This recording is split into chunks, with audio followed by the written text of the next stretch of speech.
بسم اللہ الرحمن الرحیم۔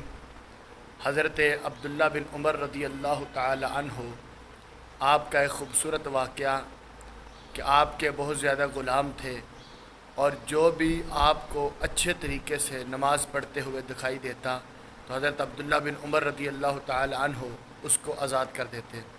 غلاموں نے یہ سوچا کہ حضرت عبداللہ بن عمر رضی اللہ تعالی عنہ تو بڑی سخی ہو گئے ہیں، ہر غلام ہی اچھے طریقے کے ساتھ خضوع اور خشوع کے ساتھ نماز ادا کرنے لگا، تو حضرت عبداللہ بن عمر غلاموں کو آزاد کرتے رہے۔ ایک بندہ بولا، کہنے لگا حضور یہ تو ریاکاری کے لیے اس طرح کرتے ہیں، تو آپ ان کو دیکھ کر ان کو آزاد کر دیتے ہیں۔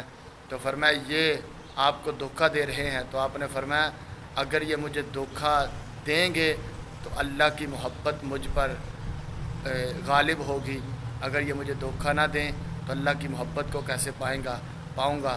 اللہ کی محبت کے لیے آپ نے یہ سارا نظام دیکھا اور اس غلاموں کو آزاد کر دیا۔